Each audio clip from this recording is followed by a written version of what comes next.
Bonjour et bienvenue. Aujourd'hui, on s'attaque à un monument de la science des données et du machine learning, l'analyse en composantes principales, qu'on appelle plus simplement l'ACP.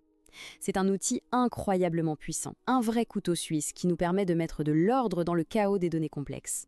Et ça, c'est la question à 1 million d'euros, n'est-ce pas? On vit à une époque où l'on est littéralement noyé sous les données. C'est ce qu'on appelle le fléau de la dimensionnalité. Paradoxalement, avoir trop d'informations, trop de variables, peut complètement brouiller les pistes et nous empêcher de voir ce qui compte vraiment. Et ce problème, il est partout. Que ce soit pour flairer une cyberattaque, décortiquer les marchés financiers ou même analyser l'ADN en bioinformatique, savoir gérer ces énormes jeux de données, c'est devenu la clé. Alors, voici notre plan de match.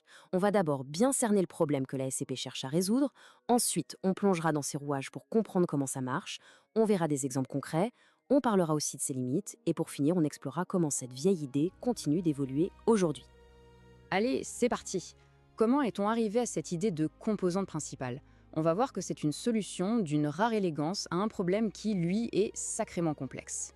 L'ACP, ce n'est pas une invention d'hier matin. Il faut remonter le temps, jusqu'en 1933, avec un statisticien nommé Harold Hotelling. C'est lui qui a formalisé cette méthode pour décomposer un paquet de variables en composantes principales. Il a posé les fondations d'un outil qui est toujours aussi pertinent, presque un siècle plus tard. Bon, si on doit être un peu plus formel, l'ACP est donc une technique de réduction de dimension. L'idée, c'est de prendre un grand nombre de variables qui sont souvent liées entre elles et de les transformer en un plus petit nombre de nouvelles variables qui, elles, ne sont pas corrélées. On les appelle les composantes principales.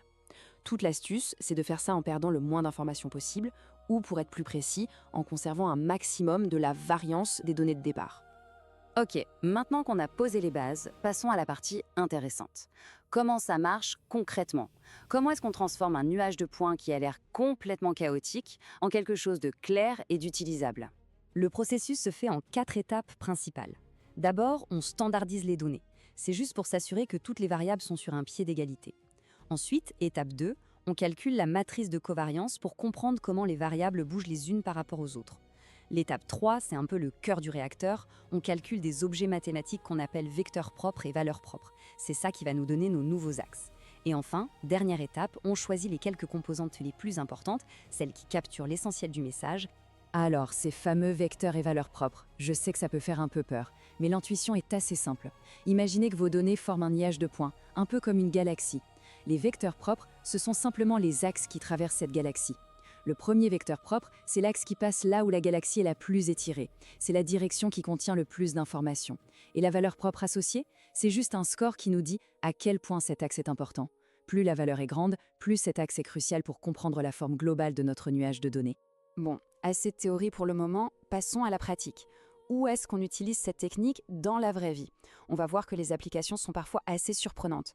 L'ACP est vraiment partout. En cybersécurité, pour détecter des comportements anormaux sur un réseau, en reconnaissance faciale pour compresser les images de visage, en génomique pour analyser des milliers de gènes en même temps, mais on la trouve aussi là où on l'attend moins, comme dans l'industrie, pour le contrôle qualité des pièces de télé chez Philips, ou encore dans le secteur bancaire, pour aider à repérer les faux billets de banques suisses en analysant simplement leurs dimensions.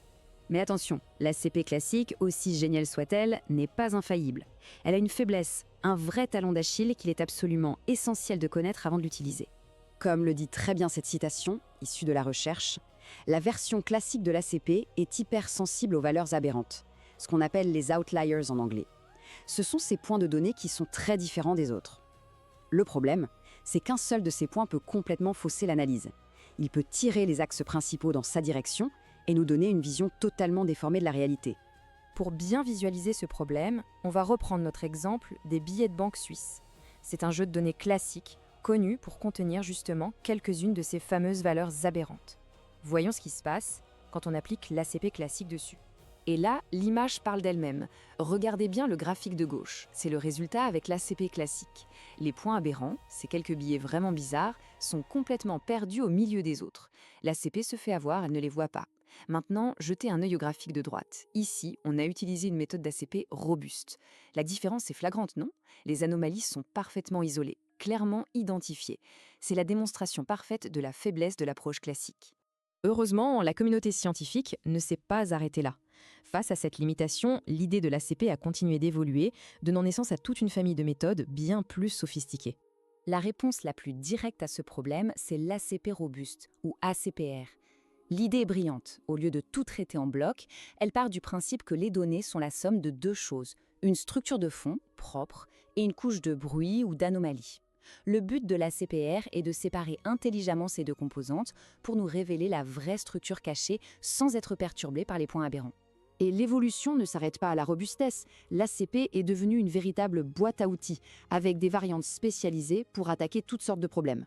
On trouve par exemple l'ACP à noyau, ou kernel PCA, qui est capable de dénicher des relations bien plus complexes, non linéaires.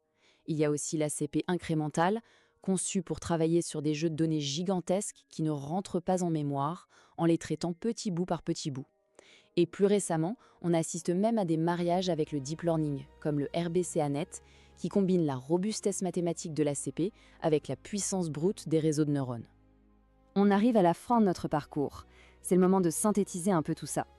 Quels sont les points vraiment essentiels à garder en tête sur l'ACP ? En résumé, l'ACP est un outil fondamental pour simplifier la complexité en identifiant ce qui compte vraiment dans les données. Sa version de base est super efficace, mais il faut se méfier de sa grande sensibilité aux valeurs aberrantes. Heureusement, le domaine a beaucoup évolué et des versions modernes, comme l'ACP robuste, existent pour gérer les données du monde réel, qui sont rarement parfaites. Enfin, il faut retenir que l'ACP est loin d'être un concept figé. C'est une idée vivante qui continue de s'adapter et de s'hybrider avec les dernières avancées, y compris le deep learning. Ce qui nous amène à une dernière question, une ouverture vers le futur. Nos données sont de plus en plus massives, de plus en plus complexes. Comment va-t-on continuer à faire évoluer ces outils fondamentaux comme l'ACP pour être toujours plus performants, à séparer le bon grain de livret, le signal du bruit? La réponse à cette question dessinera certainement les prochaines avancées en sciences des données. Merci d'avoir suivi cette présentation.